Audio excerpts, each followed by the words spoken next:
Oke, bismillahirrahmanirrahim. Assalamualaikum warahmatullahi wabarakatuh. Waalaikumsalam warahmatullahi Waalaikumsalam wabarakatuh. warahmatullahi wabarakatuh. Oke, alhamdulillah selamat malam semuanya ya. Selamat malam Bapak. Oke. Alhamdulillah kita masuk ke pertemuan kelima. 2 pertemuan lagi kita akan menghadapi UTS. Nah, UTS sih saya kira gampang. Nanti tugasnya ya, saya kasih gambaran dari sekarang biar ada gambarannya UTS-nya nanti. UTS-nya adalah nanti saya kasih desain database.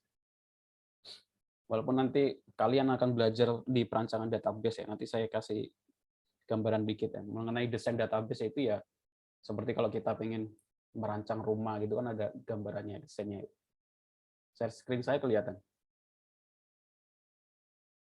Lihat Pak. Sudah. Nanti paling tugas UAS-nya ya adalah nanti saya kasih desain database. Nah, nanti saya kasih desain database itu biasanya dalam bentuk gambar kotak tabel gitu. Ini tabel 1, ini tabel 2, nanti ada isinya, terus ada relasinya, ada berapa tabel gitu ya. Semua ada 3 tabel atau 4 tabel. Kalau dalam sebuah sistem itu bisa sampai ratusan tabel ya. Bahkan ribuan kalau sistemnya besar. Ya nanti dari gambar ini paling nanti tugasnya adalah buat database, termasuk juga nanti masalah privilege atau masalah hak akses. Itu saja. Seperti itu. Jadi nanti saya kasih tugasnya, paling saya kasih desain database seperti ini, coba dibuatkan tabelnya, dibuatkan SQL-nya. Sama diisi datanya, gitu aja. Sangat mudah. Oke. Di pertemuan hari ini saya akan bahas, ini nanti nggak akan lama ya, karena saya akan sholat tarawih di pertama ini. Ini nanti saya akan bagi 2 pertemuan. Pertemuan 5 ini sisanya akan saya jelaskan minggu depan. Nah, di pertemuan kelima ini saya akan bahas tentang user privilege. Udah familiar dengan kata privilege? Sudah. Udah ya? Kalau yang ngikutin di Twitter kemarin lagi rame ya, privilege. Miskin adalah privilege. Privilege itu apa sih sebenarnya? Privilege itu kalau nggak tahu dalam bahasa Indonesianya apa? Kayaknya nggak ada. Istimewaan. Keistimewaan gitu, bisa juga kelebihan, bisa juga. Tapi kalau dalam aplikasi, dalam konteksnya perangkat lunak, privilege itu hak akses. Kalau yang sudah belajar Linux, sistem operasi Linux mungkin paham, ngerti ya. Hak akses itu kalau Android kan ada istilah hak akses root gitu. Kalau di Linux ada istilah hak akses itu ada kayak ch on, ch read gitu ya. Ada bisa melihat, bisa membaca, bisa mengedit gitu ya. Mungkin biasanya kita kasih 755, 733. Kalau bisa membaca itu 2, kalau bisa melihat itu 3. Terus kalau 7 itu saya lupa. Kalau dalam Linux seperti itu ya. Kalau sudah belajar Linux, sistem operasi Linux sih, saya sarankan sih belajar. Maksudnya kalau nggak dibaca, dipahami tentang itu. Nanti ada hubungannya nanti kalau kita menjadi sistem administrator sebuah server ya, ke akses seperti itu. Nah di MySQL juga ada hak akses ya. Jadi nanti sebenarnya kita bisa buat user, terus user ini hanya bisa melihat saja. User ini hanya bisa select saja, user ini hanya bisa edit saja, user ini hanya bisa delete saja. Itu bisa di dalam MySQL. Walaupun nanti di implementasinya di program itu enggak. Kalau di implementasi program itu kan kalau usernya itu kan nggak ngakses MySQL ya, usernya kan ngakses aplikasi ya. Jadi sebenarnya nanti itu nggak ngaruh sebenarnya.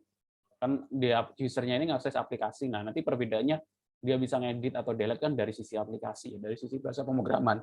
Kita kasih halaman login, kita nggak beri walaupun dia user root dalam SQL, tapi kalau dia ngaksesnya hanya lewat aplikasi, terus di aplikasi tersebut nggak ada opsi edit atau opsi delete juga nggak bisa. Kecuali kalau dia ngakses MySQL-nya. Tapi ini dari sisi sebenarnya untuk keamanan ya. Jadi kalau untuk keamanan, kalau bisa buat user baru. Nanti, nah materi sekarang hari ini mungkin cuma buat user, bagaimana buat user baru. Untuk detail hak aksesnya mungkin minggu depan.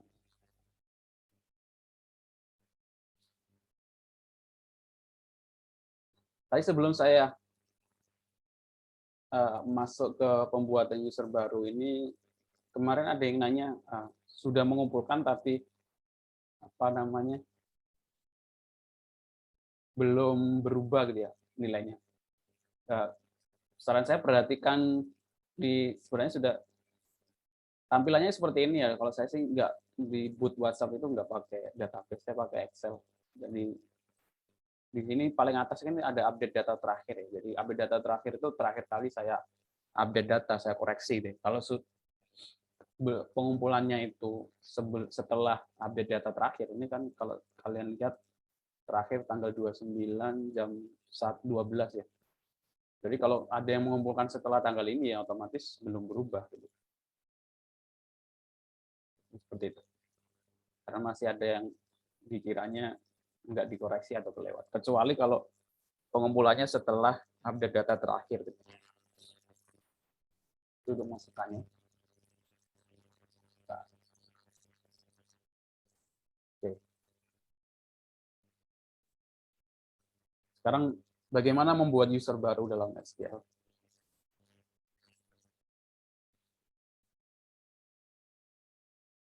Untuk pertama kali, open installation MySQL create a root user which you can use to manage your database.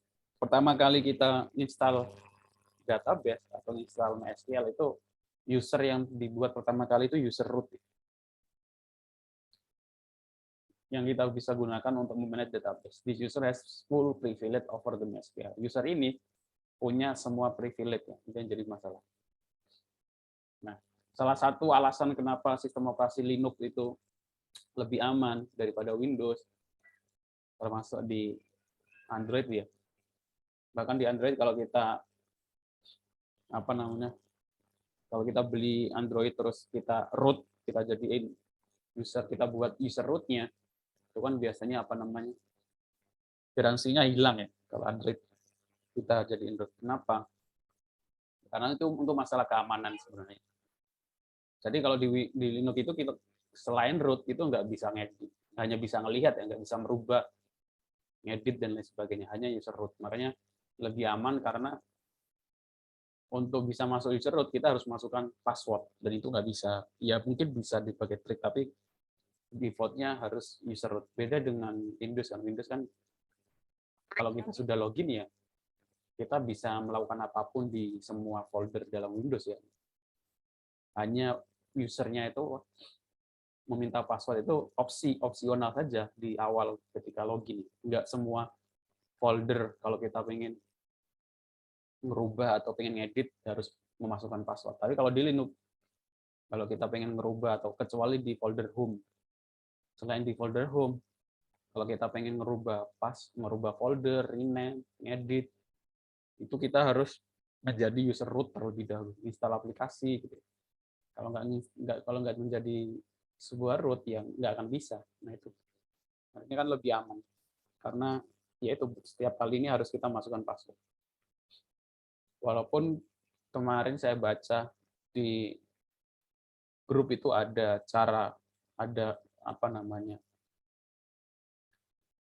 celah ya, ada bugs di Linux Ubuntu 2104 2001 bulan 4. Ada celah bagaimana masuk user root tanpa tahu passwordnya. Nah, kelebihannya sistem operasi Linux itu ya seperti itu. Jadi karena dia open source, kodenya di-upload di public, di GitHub, semua orang bisa akses. Jadi kalau ada orang yang ngasih tahu, oh ini ada celah, di sini programmer seluruh dunia itu bantu ya ngasih update. Kecelannya di sini diperbaiki. Jadi programmer seluruh dunia ngasih update. Jadi keamanannya lebih kuat karena diawasi oleh programmer seluruh dunia. Berbeda dengan Windows. Kalau Windows kan kodenya hanya orang Windows saja, orang Microsoft saja yang tahu. Terus kalau ada celah, bisa jadi orang Microsoft-nya nggak tahu gitu ya. Karena dia kan terbatas, hanya pegawai Microsoft aja ya. Berbeda dengan Linux atau Ubuntu atau apa namanya OS yang berbasis Linux yang lain. Itu kodenya full ada di GitHub, kita bisa ngedit, kita bisa lihat kalau ada celah. Orang lain pasti programmer di seluruh dunia kan banyak ya. Dari yang umur 10 tahun itu udah bisa menjadi relawan untuk editor sistem operasi itu banyak. Jadi nggak sampai, mungkin cuma nggak sampai harian, kalau ada celah muncul gitu, langsung rame di grup, sejam 2 jam udah ada perbaikannya, kita tinggal update, semuanya menjadi aman. Nah, perbedaannya di sana. Kenapa Linux itu lebih aman dibandingkan Windows ya? Seperti itu. Termasuk juga karena ada root ini.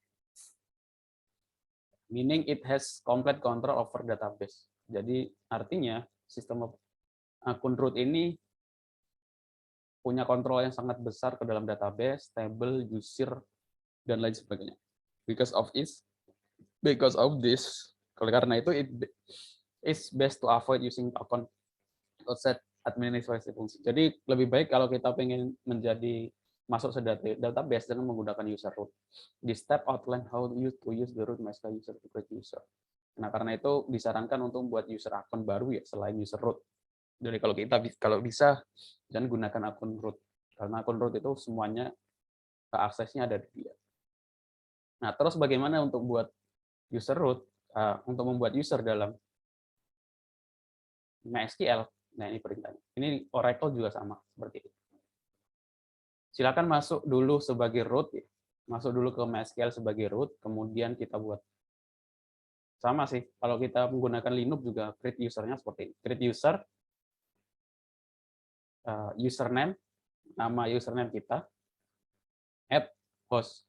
Host itu maksudnya apa?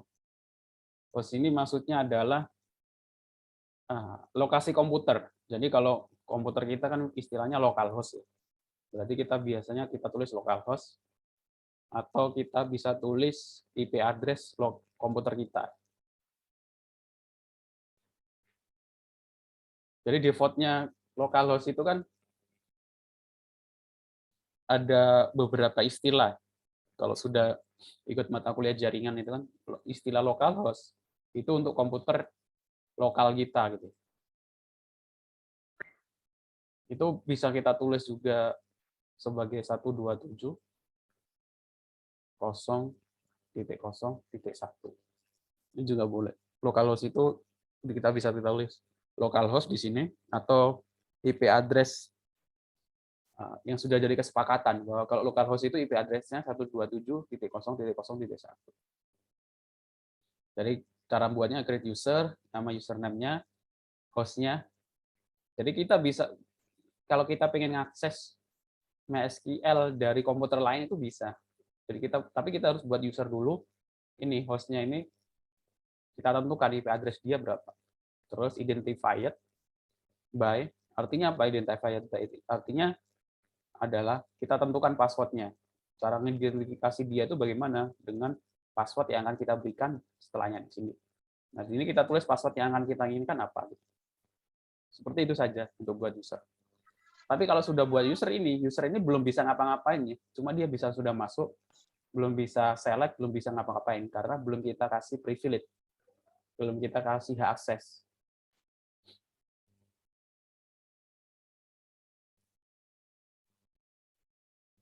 Saya kasih contoh.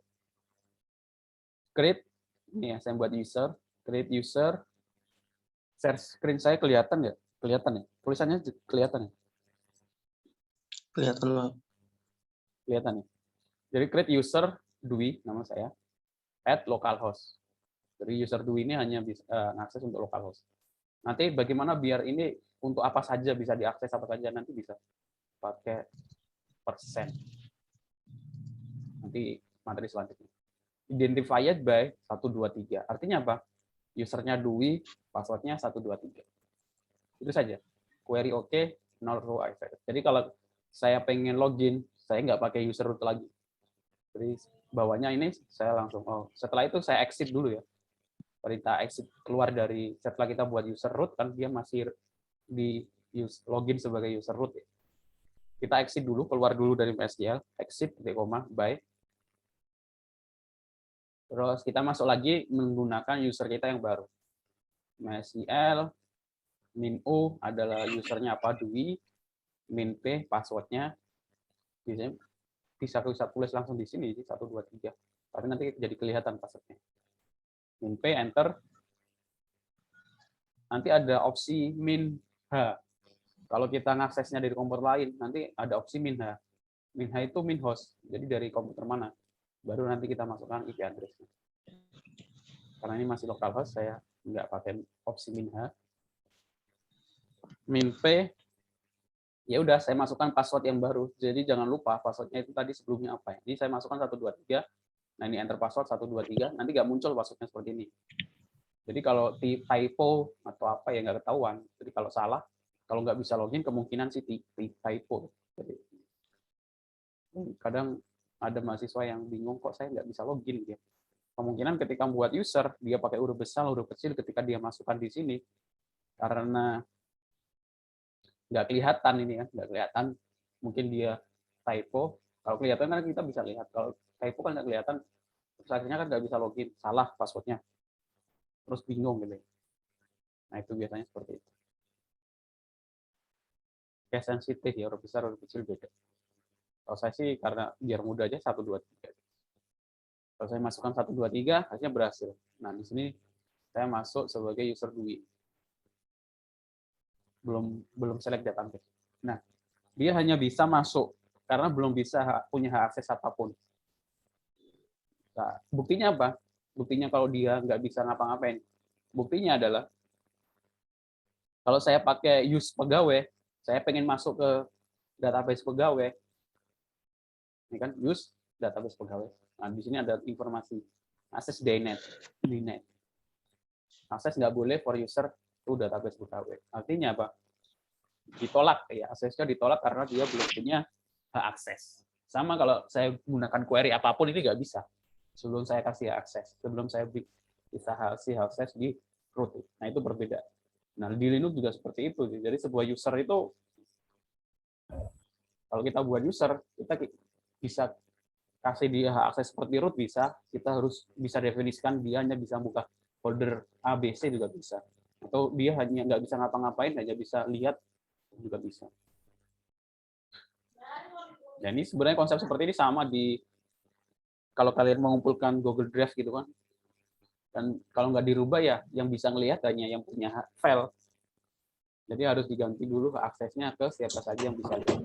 Nanti kan ada dua opsi tuh. Siapa saja bisa lihat itu ada yang sebagai bisa melihat saja, ada yang bisa lihat dan bisa edit atau editor. Nah itu kan aksesnya berbeda. Ini sama.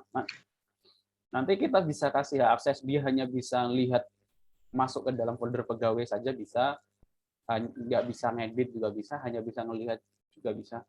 Bahkan kita bisa spesifik ya, dalam folder pegawai ini ada tabel apa saja. Tabel A, tabel B, tabel C, dia hanya bisa ngelihat tabel A saja, itu juga bisa. Oke, seperti itu. Sampai sini mungkin ada yang mau ditanyakan.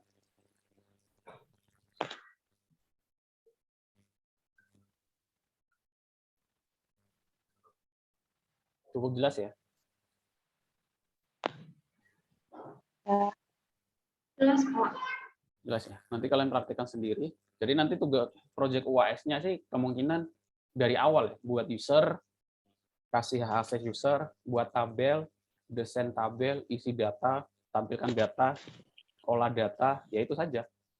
UAS, bukan UAS, UTS-nya ya. Nanti UAS-nya saya mungkin langsung berhubungan ke bahasa pemrograman, menampilkan database tapi bukan dari MySQL, dari browser atau dari Python atau bahasa pemrograman lain.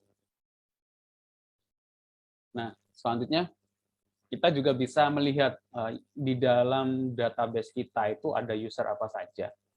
Jadi kita semua saya lupa user saya itu apa ya. Di dalam database saya itu saya sudah membuat user apa saja. Kita bisa menggunakan query ini, user, select user. Jadi di dalam database itu ada namanya mysql.user. Tabel mysql.user itu bawaan yang isinya adalah banyak. Sebenarnya isinya ada banyak. Kita hanya ingin nampilkan user dan password saja. Select user password from mysql.user. Ini menggunakan root.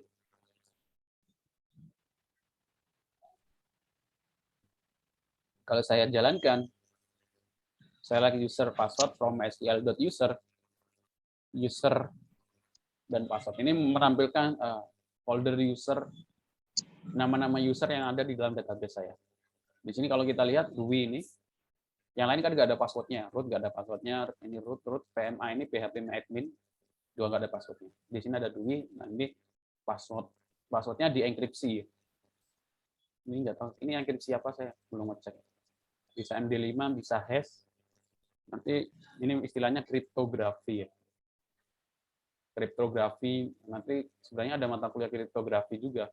Bagaimana menyimpan teks seperti sandi Morse gitu, biar nggak terbaca. Jadi kalaupun pas database ini bocor, orang lain juga tetap nggak bisa login karena passwordnya itu terenkripsi. Ini ada hubungannya sama kriptografi. Dari kriptografi ini, dari materi tentang ini akhirnya berkembang menjadi cryptocurrency sama Bitcoin. Nah, Bitcoin cryptocurrency itu sebenarnya dasarnya ya kriptografi ini. Kalian pelajari. Kalau yang sudah punya Bitcoin kan punya hash, ada punya kayak gitu kan. Nah, bentuknya kan seperti ini. Nah, ini juga kalau buat aplikasi menyimpan password, kadang saya masih lihat mahasiswa yang buat aplikasi gitu ya. Passwordnya disimpan dalam bentuk plain text atau dalam bentuk teks sebenarnya. Jadi kalau passwordnya ini 123, disimpan di dalam database juga 123. Itu sangat rentan, nggak boleh ya. Maksudnya ya mungkin kalau masih belajar kelasnya SMK itu boleh saja di 123 disimpan di database-nya 123. Tapi kalau sudah satu sih, kalau saya sarankan sebisanya menggunakan enkripsi.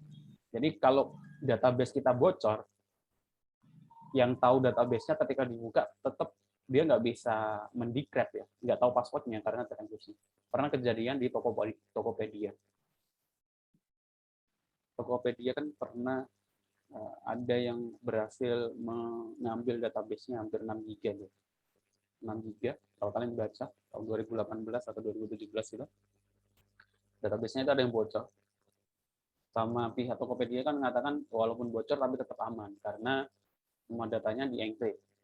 Jadi walaupun orang lain itu bisa melihat passwordnya dalam bentuk ini, tapi tetap dia nggak bisa login. Tapi tetap bahaya. Mungkin yang masalahnya nggak semuanya data di-encrypt ya. Mungkin nomor telepon nggak di-encrypt. Mungkin cuma password saja. Alamat itu kan tetap penting juga. Kalau pengen lebih aman lagi, semuanya di-encrypt. Tapi nanti akan jadi berat ya. Di proses aplikasinya dari sisi servernya akan berat karena proses encrypt data kan membutuhkan proses GPU yang lama. Oke. Berarti macam-macam kriptografi, ada yang MD5, ada yang hash, ada yang code base code 64 dan lain sebagainya. Bahkan kalau perusahaan-perusahaan besar ya dia buat kriptografi sendiri, jadi nggak bisa di-encrypt. Hanya orang yang buat aplikasi itu yang tahu kuncinya. Oke. Terus untuk menampilkan tipe hak akses yang telah diberikan kepada user. Jadi kita juga bisa melihat. Jadi kalau sudah masuk root itu dia bisa ngapa-ngapain ya. Jadi dia bisa lihat hak akses seorang user itu hak aksesnya apa saja. Contohnya saya pengen lihat tadi user yang baru saya lihat itu hak aksesnya apa saja. Caranya bagaimana kita query SQL, menggunakan query SQL. So grant itu istilah untuk hak akses. So grants for nama usernya at localhost. Kalau di sini nanti akan memunculkan grant for DUI localhost adalah maksudnya apa? Hak akses untuk user DUI itu apa saja. Kalau di sini grant usage. Grant usage itu artinya hanya bisa pakai saja. Nggak punya hak akses apapun. Nanti kalau dia bisa select, update, delete juga muncul di sini. On, ini artinya semua tabel. To, DUI identified by password ini password.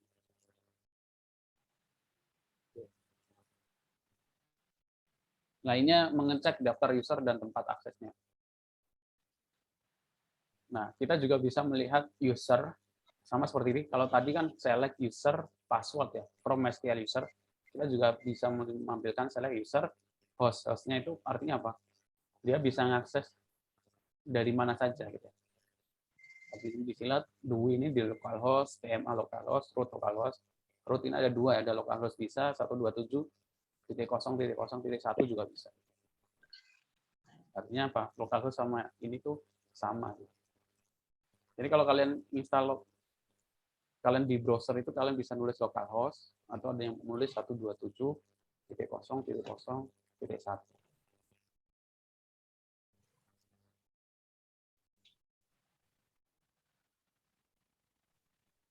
Nah, ini macam-macam hak akses.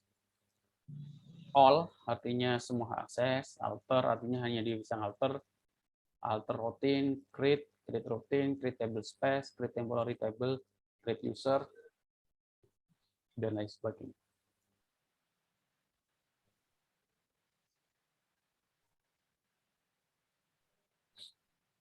Oke.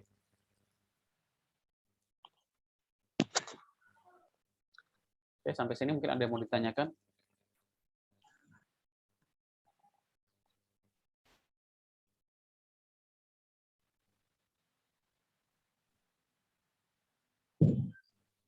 Nggak ada. Ini untuk selanjutnya nanti akan saya jelaskan di pertemuan selanjutnya sama tambahan materi. Tempat, jadi tugasnya, ini tugas untuk minggu depan sebenarnya. Tapi kalian bisa coba-coba dulu.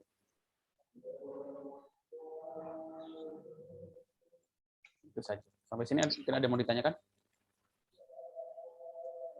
Berarti tugasnya dikumpulinnya minggu depan ya Pak, barengan sama ini ya Pak, jadi masuk tugas ke Ya. pertemuan Jadi 6.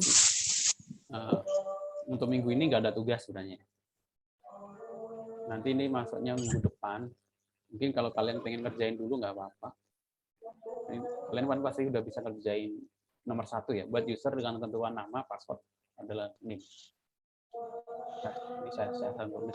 Buat user dengan ketentuan namanya itu nama masing-masing, passwordnya itu name.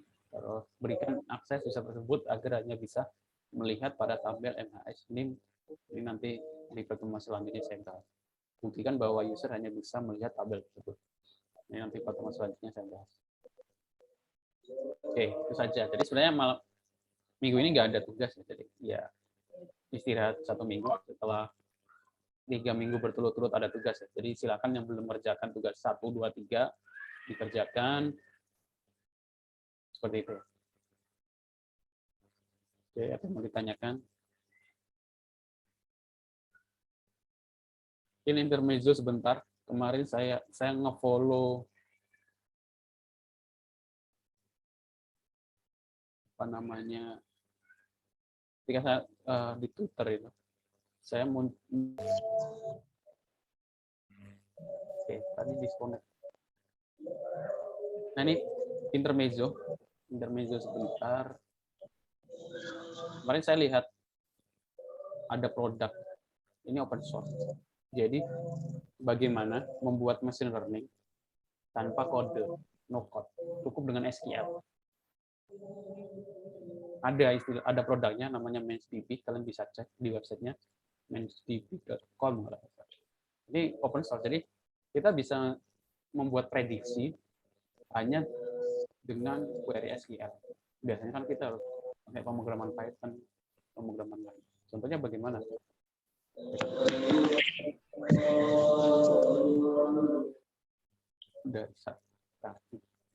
Contohnya seperti ini ya. Ini prediksi sederhana ya. Kalau screen saya kelihatan nggak? Terlihat Pak. Prediksi itu Ini cuma satu parameter kan. Biasanya kan untuk prediksi beasiswa, untuk prediksi kredit, gitu. Parameternya kan pemasukan, jarak antar rumah dan lain sebagainya. Ini prediksi sederhana saja ya. Jadi di sini ada tabel income, masukan, Ya. debt-nya sekian, masukan, debt-nya Hah? sekian. Mandi, tar. Nah, kalau dibuat dalam tabel kan seperti ini. Kalau pemasukannya 6.000, debt-nya itu 2.000. 8.000, debt-nya 2.000, 25.000 di sini. Jadi akhirnya muncul seperti ini. Terus kalau income-nya 9.000, debt-nya berapa? Nah, itu kita cukup menggunakan query SQL, select income debt from income table, where income 9.000. Kan nggak ada. Di sini 0. Dengan aplikasi ini, dia bisa mendetek, bisa menjawab, ya, diprediksi. Oh, kemungkinan dia posisi di sini, kemungkinan di 29.000. Jadi dia bisa jawab di 29.000. Jadi bagaimana buat prediksi dari data yang kita ada di SQL langsung dalam bentuk SQL. Ada produk, ada aplikasinya. Gambarannya saja, kalian bisa lihat websitenya di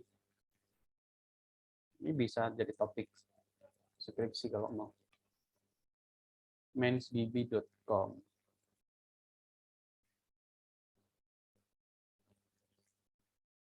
Oke, seperti itu intermezzonya. Pak, izin link tugas saya sudah saya ubah dari public. Oh iya, nanti saya cek lagi.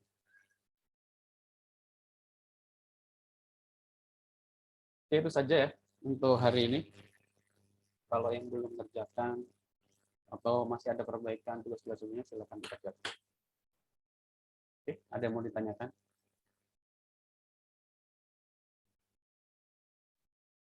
Nggak ada. Ke UTS tinggal 2 pertemuan lagi. Kalau nggak ada ditanyakan, saya cukupkan ya. Oke, terima kasih untuk. Iya, Bapak. Baik. Saya mohon maaf kalau ada salah-salah kata. Saya akhiri. Assalamualaikum warahmatullahi wabarakatuh. Waalaikumsalam warahmatullahi taala wabarakatuh. Terima kasih, Bapak. Terima kasih, Pak.